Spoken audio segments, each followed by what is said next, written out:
En nuestro país, para el 2016, habrá una reingeniería en el gasto público a partir de la implementación de lo que se conoce como el presupuesto base cero. Este hará que la eficacia y la efectividad se ajusten a las nuevas condiciones financieras de nuestro país. También permitirá orientar los recursos públicos al logro de resultados, tener un mayor impacto en el bienestar de la población, que ese es el objetivo central. Se propone disminuir en un 22.4% el número de programas de gobierno federal para el proyecto de presupuestos de egresos. Para hablar de este tema nos acompaña esta noche Fernando Galindo Favela, subsecretario de egresos de la Secretaría de Hacienda y Crédito Público. Quédese con nosotros, yo soy Javier Oliva y comenzamos.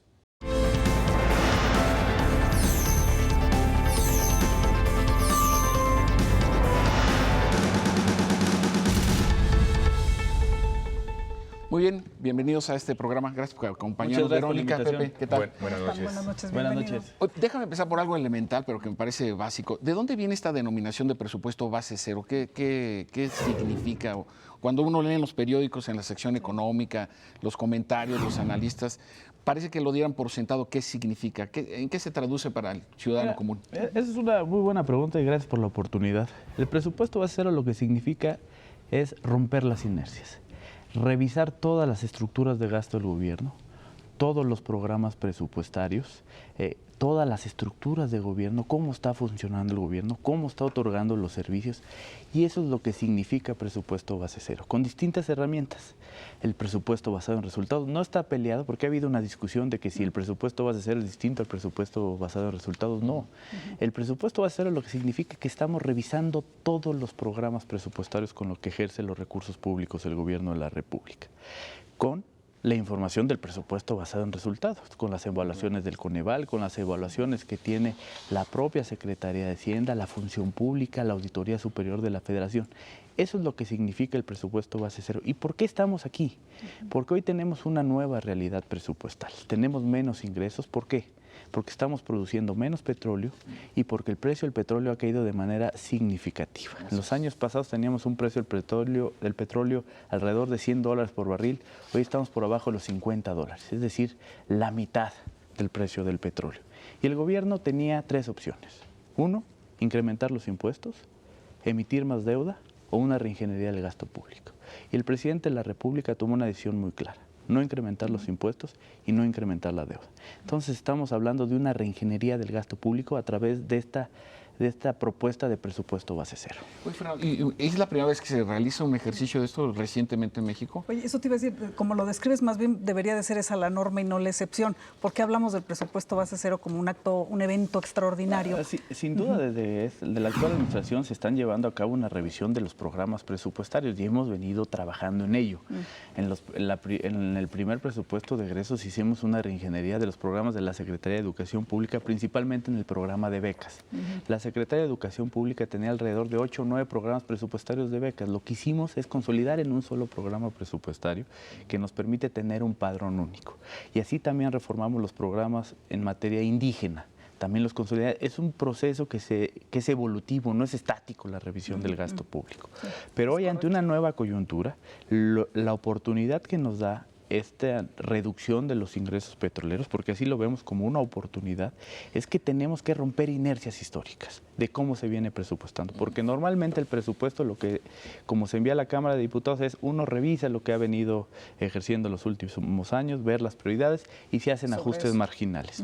Hoy estamos revisando todos los programas presupuestarios en 4 ejes y un eje transversal. Uno, los programas presupuestarios, ver qué están haciendo, cómo están funcionando, a qué población objetivo están llegando y qué evaluaciones tiene. Y ya hicimos el primer entregable el 30 de junio a la Cámara de Diputados, donde al inicio del programa se mencionaba de una reducción de programas de alrededor de 22%. Pero esto no significa reducir los recursos que están en esos programas presupuestarios. Lo que significa es que vamos a mejorar las cosas que se están haciendo a través de esos programas presupuestarios, que vamos a tener padrones únicos. Doy un ejemplo. La Secretaría de Desarrollo Agrario, Territorial y Urbano tiene 4 programas que hacen infraestructura urbana rural, dispersos en distintas unidades responsables, con distintos padrones. Hoy lo que estamos haciendo es consolidando en un solo programa presupuestario. Vamos a tener una sola unidad responsable que firma convenios con los gobiernos de los estados, con los municipios. Vamos a ejercer con mayor oportunidad esos recursos porque no se tienen que poner de acuerdo 4 unidades responsables para ejercer los recursos. Lo mismo sucede en la Secretaría de Gobernación con 2 programas que son subsidios en materia de seguridad para los estados y los municipios. Lo estamos fusionando para armonizar la política pública y para dar mayor transparencia y rendición de cuentas. Sí, entonces, el FASP y el Subsemun, ¿no? Es correcto. Es el Subsemun y el de Policía Única, porque el FASP tiene una lógica es un fondo del ramo 33 que viene de la Ley de Coordinación Fiscal. Tiene una lógica distinta. Entonces, el primer eje es una revisión profunda de todos los programas presupuestarios y ya fue el primer entregable a la Cámara de Diputados. El segundo eje se refiere a la revisión de las estructuras del gobierno. ¿Cómo está funcionando el gobierno? ¿Qué está haciendo bien? ¿Qué está haciendo mal? ¿Dónde hay áreas duplicadas? Con un solo objetivo, dar mejor servicio a la ciudadanía y dar mejores resultados. Entonces, estamos revisando todas las unidades, absolutamente todas. No con el ánimo de correr gente, no con el ánimo de reducir. Lo que tenemos que hacer es ser más eficientes, más efectivos en el funcionar del gobierno. Sí. Para un ciudadano común puede llamársele compactación de programas. Es compactación de programas, sí, porque se están reduciendo, algunos se están fusionando, otros se están eliminando, otros se están creando. Por ejemplo, estamos creando el Programa Nacional de Inglés y un programa en la Secretaría de Educación Pública de Convivencia Escolar, es decir, un programa anti-bullying en las escuelas. Entonces, no solamente se habla de compactación, se habla de creación y otras de eliminación, que ya programas que no hacían sentido. Pero no es compactar por compactar, es hacer más eficaz la política pública, llegar a una población objetivo con mayor claridad, tener mejores indicadores, tener mejor diseño en las políticas públicas, y eso es lo que estamos haciendo. Ahorita vamos a entrar a una siguiente etapa en estas próximas semanas para llevar a cabo la presupuestación. Ahí es donde ya se le va a asignar a cada programa presupuestario el monto de los recursos dependiendo de la restricción presupuestal. Hasta aquí tenemos un techo, pero le vamos a asignar los recursos a aquellos programas sociales que tienen mayor efectividad con un nuevo diseño. Claro, y en ese sentido, este presupuesto base cero, que incluso se va a inaugurar, por decirlo así, con la nueva legislatura, y aprovechando también la experiencia del propio titular de la Secretaría, que en su momento fue presidente de la Comisión de Hacienda en la Cámara de Diputados. Este proceso de negociación, ¿cómo lo están, digamos, vislumbrando a partir de, pues hay nuevos partidos políticos, no hay nuevos actores? Es decir, porque a mí me parece que es una propuesta muy importante. El nuevo Congreso, que en el caso de que la Cámara es la que decide el presupuesto. Entonces, pero todavía no entra en funciones. ¿De veras cómo lo están trabajando? Bueno, la nueva legislatura entra en funciones a partir del 1 de septiembre. La fecha constitucional que se tiene para entregar el presupuesto es a más tardar el 8 de septiembre. Entonces ya se le va a entregar esta propuesta de paquete económico a una nueva legislatura. Los tiempos que tenemos para la aprobación del presupuesto es a más tardar el 15 de noviembre. O sea, hay un periodo importante para que se instalen las comisiones en la Cámara de Diputados, hagan un análisis profundo, porque la facultad exclusiva de autorizar el presupuesto es de la Cámara de Diputados. Nosotros vamos a ser muy respetuosos, vamos a dar toda la información que ellos nos soliciten para que tengan los mejores elementos para tomar las mejores decisiones, porque como lo establece la Constitución, ellos son los que determinan hacia dónde se van a destinar los recursos públicos de este país. Sí, conforme a su representación y compromiso. Muy bien, vamos a ir a nuestro primer corte. Estamos con Fernando Galindo analizando el tema del presupuesto base cero. No le cambien. Volvemos.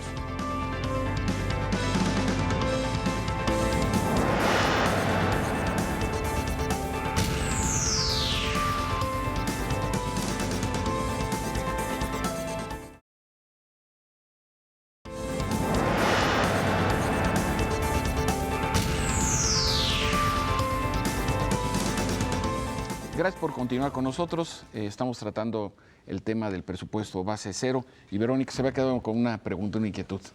No, mi pregunta era justamente en el objetivo que tiene toda esta reingeniería, el objetivo de hacer el presupuesto base cero, de focalizar mejor los recursos que se disponen, y sobre todo en un momento en donde los recursos siempre son pocos, pero hay circunstancias internacionales que nos hacen todavía ser más precavidos. Yo te quería preguntar, en días pasados el Coneval hizo públicas las mediciones sobre la pobreza y en términos generales, hay más pobres, pero sí hay una reducción de la pobreza extrema. ¿Cuáles son las lecciones que toma la Secretaría de Hacienda? Y preguntarte si esto impacta todavía en el presupuesto que se estará presentando en septiembre. ¿Cómo se toma esta información y qué es lo que hace? Sí, sin duda para la Secretaría de Hacienda y para todo el gobierno la información del Coneval es fundamental. Ellos hacen una evaluación de los programas presupuestarios, nos dicen cuáles están incidiendo de mejor manera para reducir la pobreza extrema en nuestro país, hacen aportaciones para mejorar los programas presupuestarios y se están tomando en cuenta para el rediseño de los programas presupuestarios. Ya se tomó las evaluaciones que se tenían en su momento para la estructura programática y las aportaciones a través de este nuevo informe que emitió el Coneval, las vamos a tomar en cuenta para el diseño de las reglas de operación de los programas. Las reglas de operación que se tienen que emitir en términos de la ley el último día del año es cómo funciona el programa presupuestario y eso determina también de alguna manera la eficacia de los programas presupuestarios y sin duda es una información muy valiosa que nos dice que vamos por el camino correcto, está disminuyendo la pobreza extrema y que, como lo hemos dicho desde el principio de la administración, para reducir la pobreza hay que tener un mayor crecimiento y las reformas estructurales que ha promovido el presidente de la República van en ese camino. Esta evaluación es del 2014, todavía no se tiene el impacto importante de las reformas estructurales, pero estamos seguros que con estas reformas que impulsó el presidente de la República vamos hacia una disminución de la pobreza en los próximos años. Pepe. Sí. En el ambiente flota la idea de que va a haber una reducción presupuestaria por las condiciones internacionales, la baja del precio del petróleo, una serie de cosas. ¿En cuánto creen que se puede modificar el presupuesto y cuál sería el impacto ya en su aplicación? Los números definitivos del presupuesto los vamos a presentar el 8 de septiembre. Ahí vamos a tener ya un diseño del marco macroeconómico del país y su afectación en las variables de ingresos y de gasto. Hoy, los primeros días de diciembre, se hizo un anuncio de un ajuste preventivo al gasto público por 124,000 millones de pesos que ya estamos aplicando este año y que se tiene que mantener para el próximo año. En un documento que se envió en abril a la Cámara de Diputados, que se conoce como los precriterios de política económica, ahí se envió un estimado de hacer un ajuste de 135,000 millones de pesos adicionales. Esa es la información preliminar que se tiene al mes de abril y estaremos enviando ya la versión definitiva y la propuesta de paquete económico el 8 de septiembre.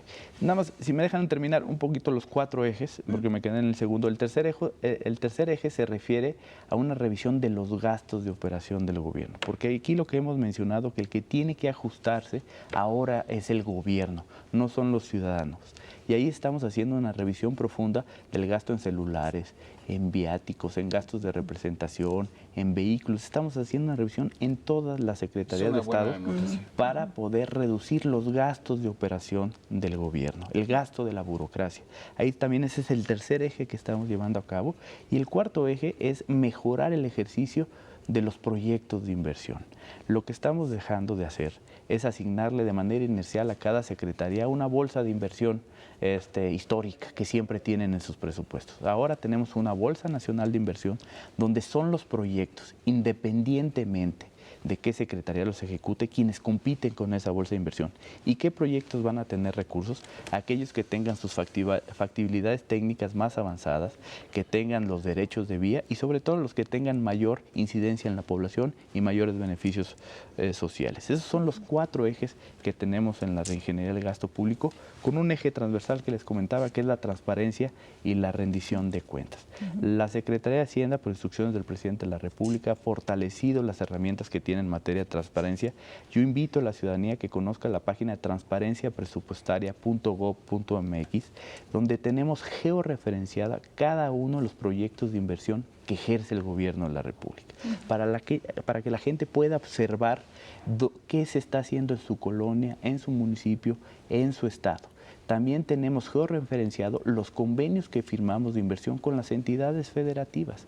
Ahí pueden darle seguimiento cuánto se está ejerciendo un municipio en el fondo de pavimentación, en el fondo de cultura, en el fondo de deporte. Los invito a conocer porque la ciudadanía es el mejor auditor de los recursos públicos. ¿Puedes repetir la dirección? Transparenciapresupuestaria.gov.mx. Todos los presupuestos tienen algunas prioridades, digamos. Ya ha sido muy enfático, Fernando, en decirnos que está en una versión preliminar, que todavía no se tiene, digamos, a la versión definitiva, desde luego. Pero de manera introductoria, ¿cuáles serían las prioridades de este presupuesto base cero para el ejercicio fiscal 2016 en términos de egresos? Sin duda, lo ha mencionado el señor presidente y el señor secretario de Hacienda. Uno es la inversión en ciencia y tecnología, la inversión en educación media superior y superior, en las becas, fortalecer los recursos que van destinados a las universidades públicas de este país, porque es ahí donde cada peso va a tener mayor rentabilidad de mediano y largo plazo para el país. Sin duda tenemos que seguir cuidando los presupuestos en materia de salud, en materia de seguridad pública. Todo es prioritario porque todo se requiere en este país y no se puede descubrir algún rubro del presupuesto de egresos de la Federación. Eso es lo importante de tener equilibrios en la integración de la propuesta que se va a mandar a la Cámara de Diputados, pero hay prioridades en ciencia y tecnología y en educación sin lugar a dudas. Me parece muy importante porque además todo este proceso de desarrollo independiente de nuestras ciencias y tecnología, pensando por ejemplo en el accidente del satélite que se le tuvo que comprar a una compañía estadounidense, me parece que este tipo de inversiones en verdad pueden abrir brecha para un desarrollo autónomo de nuestra ciencia y nuestra tecnología. Y esto en estas condiciones es fundamental. Sin duda. En materia de ciencia y tecnología tenemos un programa que instruyó el señor presidente que se llama Cátedras CONACYT, que es un programa nuevo de esta administración que queremos seguir fortaleciendo, donde se están dando becas a los investigadores más jóvenes de este país. Se le está dando esa oportunidad para tener mayores investigadores con mejor capacidad y que en un largo plazo tengamos investigadores de primer nivel y se fortalezcan esos grandes investigadores que tiene el país. Es fundamental, Fernando, yo soy parte del SNI, la fuga de cerebros. Claro. ¿no? Sí, retenerlos, eso es fundamental. Claro. Pero al mismo tiempo, como dice Fernando, que no puedes descobijar una cosa por amparar otra y tienes digamos, el gasto o la inversión que no se puede a veces reducir de manera homogénea en salud, por ejemplo, en educación, ¿no? En atención a por ejemplo, la cruzada contra el hambre, etcétera, ¿no? Que es parte de estas como intención de focalizar de manera más eficiente los recursos, ¿no? Sin duda hay gastos ineludibles en el gobierno. Por ejemplo, la nómina educativa es un ejemplo claro de un gasto ineludible del gobierno. Pero sí podemos mejorar los recursos que estamos asignando y podemos generar ahorros. Y déjenme dar un ejemplo que no es parte del presupuesto base cero, pero que es un ejemplo de presupuesto base cero que hicimos el año pasado. Llevamos a cabo la centralización de la nómina educativa, donde todo el mundo podría pensar, no, pues ahí no puede haber ajustes, no puede haber ahorros, no puede haber eficiencias. Y los resultados que estamos observando es que sí hay eficiencias, sí hay resultados. Estamos gastando menos este año que el año pasado en la nómina educativa. Pero con dos características adicionales. Estamos pagando el 100% de las cuotas de los maestros al ISSSTE. O sea, los maestros tienen la certeza de que están cubriendo sus cuotas de seguridad social para pensionarse, cuando antes no teníamos la certeza de que las entidades federativas estaban enterando esos recursos. Y eso es alrededor de 13 mil millones de pesos durante los primeros 6 meses. Entonces, aparte que tenemos ahorro, estamos gastando menos, estamos enterando el 100%. También estamos enterando el 100% del impuesto sobre la renta, de los impuestos retenidos, del salario de los maestros. Ya tienen la certeza de que están cubriendo sus impuestos, de que están pagando a los terceros institucionales, porque un maestro tiene un crédito de nómina, claro, y muchas veces no se le enteraba el pago a este prestador del crédito. Hoy tienen la certeza de que están cubriendo todas sus obligaciones. Todo el mundo hubiera dicho, nadie puede tocar la nómina. Por supuesto que se puede tocar. Y hay muchos espacios en materia de salud también que se pueden hacer medidas de esa materia. No quiere decir que vamos a dejar de cubrir las nóminas, pero podemos ser mucho más eficientes. Se está gastando mejor. Se está gastando mejor. Gracias. Bueno, vamos a ir a nuestro segundo corte. Estamos analizando el presupuesto base cero. No le cambie.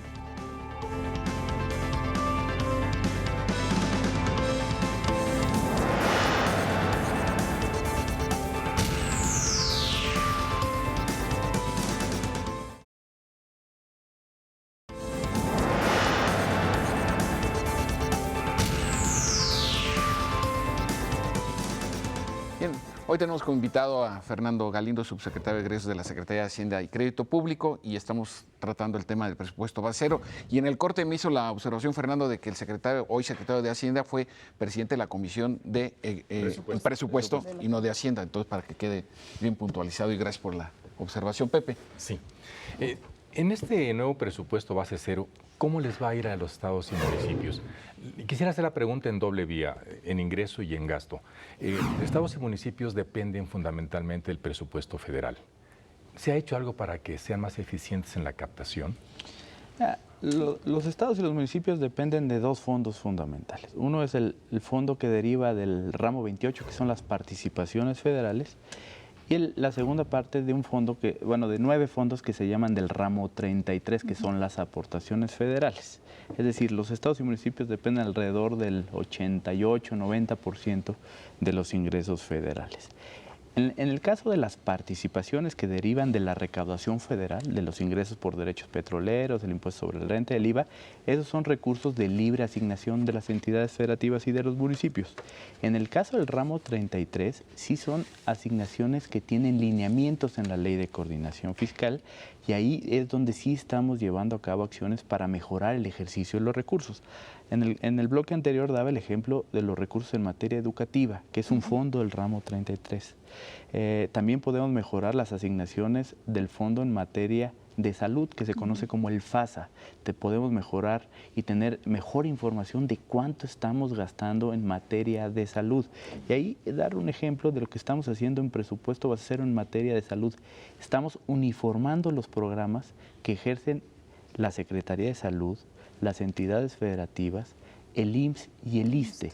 Es decir, van a tener los mismos programas presupuestarios para poder evaluar de mejor manera lo que estamos ejerciendo en materia de atención a la salud, en materia de seguridad social.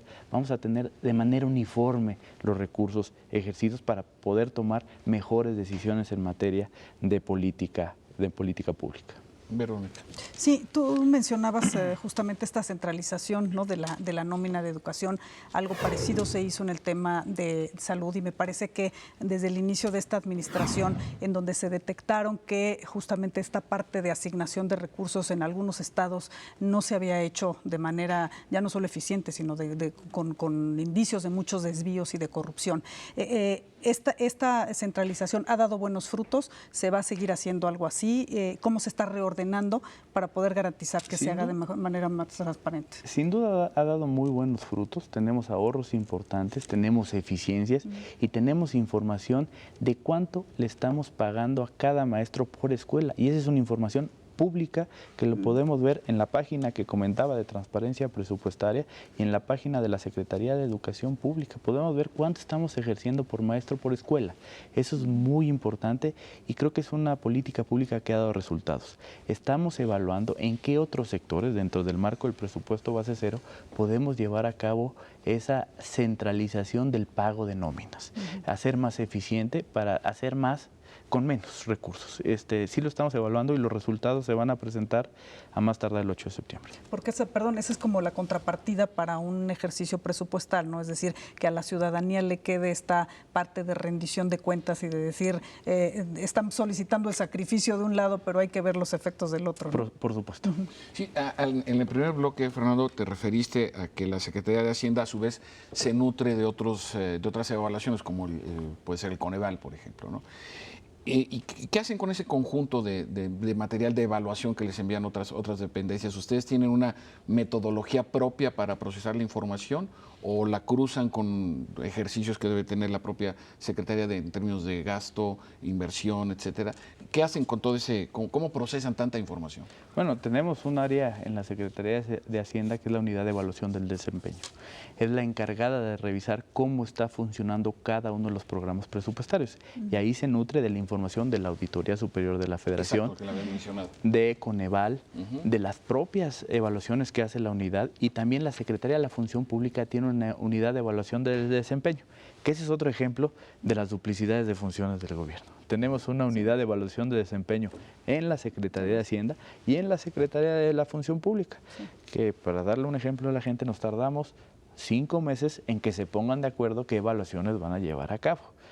Hoy la propuesta es que se fusionen, que tengamos una unidad de evaluación de desempeño en el gobierno de la República y que sea más eficiente el ejercicio de sus funciones. Ese es me acordé ahorita que estaba mencionando. Entonces, nos nutrimos de toda esta información, nos reunimos con todas las dependencias. No es un ejercicio que haga exclusivamente la Secretaría de Hacienda. Estamos reuniéndonos con todas las secretarías de Estado para que nos mencionen y justifiquen para qué requieren los recursos del próximo año. Porque con el presupuesto base cero, con esta reingeniería del gasto público, las dependencias tienen que justificar qué van a hacer con cada peso que se le asigna. Y tiene que quedar muy claro y muy transparente, porque estos son recursos de la ciudadanía, no es un recurso del gobierno federal, es un recurso de cada uno de los ciudadanos que paga mediante sus impuestos y tenemos que ser muy transparentes, pero sobre todo dar resultados. Sí, esto abona mucho también al tema de la rendición de cuentas, bueno, próximamente el Sistema Nacional Anticorrupción. Yo creo que son medidas muy importantes y que en este ejercicio del presupuesto base cero, déjame ser un tanto optimista, puede sentar el precedente para una nueva forma de administración de los recursos de la nación, que al final, bueno, pues el beneficio es directo para la población. Pepe. Sí, así como ya sabemos con lo de las escuelas, o se puede consultar en internet de cuánto se gasta, cuántos maestros hay, cuánto se les paga de salarios, se puede saber también del resto de la burocracia, porque a veces hay la sensación de que ni siquiera la FEDSE, por ejemplo, sabe el número de empleados que hay en el gobierno federal. La verdad es que el gobierno federal ha avanzado mucho en materia de transparencia. Toda esta información de cuánta nómina hay, cuántos funcionarios hay, cuánto gana cada uno de los funcionarios, está en los portales de transparencia de toda la Secretaría de Estado. Yo creo que sí ha sido un logro del gobierno federal en los últimos 12, 15 años, en este esfuerzo que se ha dado para tener la información disponible. Lo que estamos haciendo en la Secretaría de Hacienda es hacerlo más amigable. Tener interfaces donde la gente pueda acceder de manera más fácil, de manera georreferenciada, a través de mapas interactivos. Es lo que estamos haciendo, ponerlo de mejor manera, más fácil. Pero la información ahí está y es pública. Bien. Sí, sí. Verónica. No. Bueno, yo quisiera redondear lo que comentaba hace un momento Fernando respecto de esta relevancia que puede tener el precedente que puede sentar este programa del presupuesto base cero. ¿Cómo se gestó la idea de esto? Es decir, entiendo que por las condiciones económicas del país, por las exigencias mismas de darle respuesta a la población, pero ¿cómo se gestó esta idea al interior del equipo de trabajo? ¿Tomaron ejemplos de otros países? No sé, ¿o fue un poco de todo? ¿Cómo surgió? Bueno, ante la nueva realidad presupuestal, lo que observamos es la oportunidad de revisar lo que estábamos haciendo, romper inercias. Esta nos da la mayor oportunidad de cambiar cosas que muchas veces no nos atrevemos a hacer porque tenemos otras cosas en el futuro cercano. Entonces, hoy esta nueva realidad presupuestal nos presenta iniciar un proceso, porque este presupuesto base cero que se va a entregar o este presupuesto de egresos con la reingeniería del gasto público no es estático, no queda ahí. Es un proceso evolutivo donde cada día tenemos que mejorar el ejercicio de los recursos públicos. El presupuesto base cero va a tener resultados de corto plazo, de mediano y de largo plazo en beneficio de toda la ciudadanía. Muy bien, pues muchas gracias Fernando Galindo por habernos acompañado. Muchas gracias por la invitación. Muy Ojalá buenas noches. ya que se haya aprobado, pues podamos contar nuevamente con tu Ya estoy a la orden. Gracias por aceptar la invitación. Modificaciones que sufra en la Cámara, ¿no? O lo que quede al final. Sí. Muchas gracias, Pepe. Buenas noches. Muchas gracias por acompañarnos. Lo esperamos en el próximo programa de Mesa Cuadrada.